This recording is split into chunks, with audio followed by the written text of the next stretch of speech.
Welcome to In Business, a series produced by Good Morning Belfast for the Belfast Area Chamber of Commerce.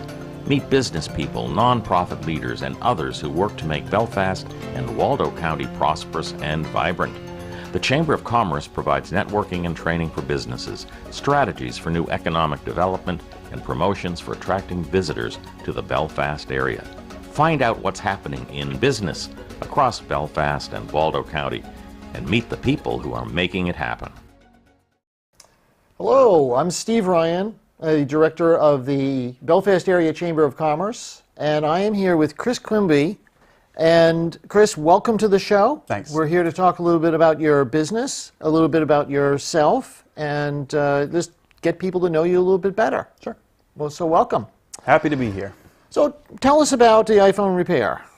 Well, I own Midcoast iPhone Repair. It's on the other side of the bridge in Belfast, in East Belfast, a few yards up on the left, and started out 4 years ago basically as a side hustle for hobby income, driving around, meeting people in parking lot, exchanging wads of cash behind vehicles after it looked really super sketchy, but it wasn't, and it's just continued to grow since then. Mm-hmm.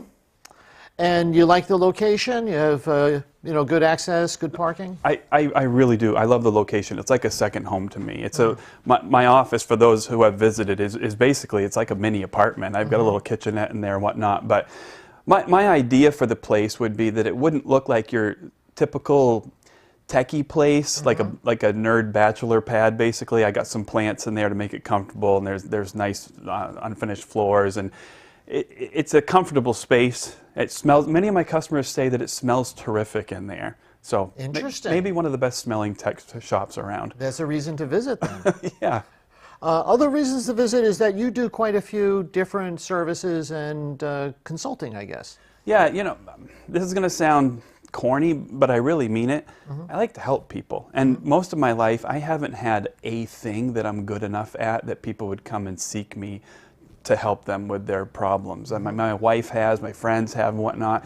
So this has provided a way that I can, and again, it sounds corny, but I really mean it, to serve the public, to provide solutions for people. I mean, I'm in it to make money. Let's not forget that. This is shocking. But seriously, like, I've done other things to make money in my life, and I haven't felt that good about what I was doing. I feel great about this, and the customers are happy, they're terrific, they're appreciative, like almost down to the person.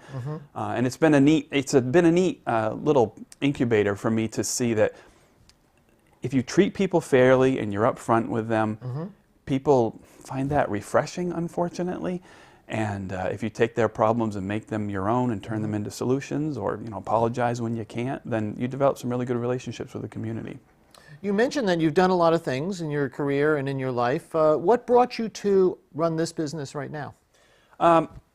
Much longer story could be told, but basically desperation. I had a good job working for a local newspaper for 11 years, and I got done because I wanted to find myself and find something I would fit better in. I found myself in unemployment, so I was throwing a lot of things against a lot of walls, seeing which would stick. And this, like I said, grew from a side hustle, and it just kept growing and growing. Great word of mouth, great recommendations from other businesses.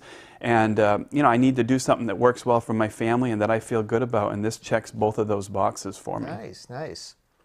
Where are you headed with it? Any changes that you'd like to institute? I have to sweep my floor when I get back today. Okay. Yeah. No, actually, there's a couple things I'd like to institute, what I would call the Main State mail-in iPad repair program, because there's a lot of schools and a lot of businesses that have iPads, particularly up north, that aren't that close to like the one Apple store we have down in Portland.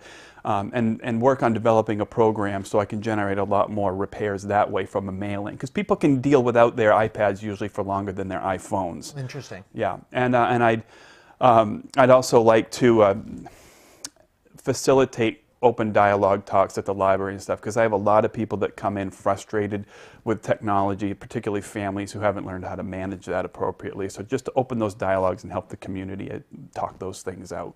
You and I have talked about how radio call-in shows about everyday tech, about how people can manage their devices and programs are really popular. So I think that's a really great idea. I do have a spot on 103.9 FM. My buddy and I go on there. We do Tech Talk, the Computer Geek segment for 45 minutes per month. That's fun. And a spot on ABI TV where I can share mobile news with people as a customer service, and also free exposure for myself as well. So that's been fun as well. Good stuff. All right. Any final thoughts for our viewers? I appreciate, I would say, you asked me how I like my current location. I like the actual physical space, but I wondered whether or not people would follow me when I moved to Belfast, or if the local people would support me. People have, and it's been great. The business is still growing, and I'm truly appreciative of all the support I've gotten from the local community. Well, very good. Thanks for joining us today. Thank you. The Chamber of Commerce provides networking and training for businesses, strategies for new economic development, and promotions for attracting visitors to the Belfast area.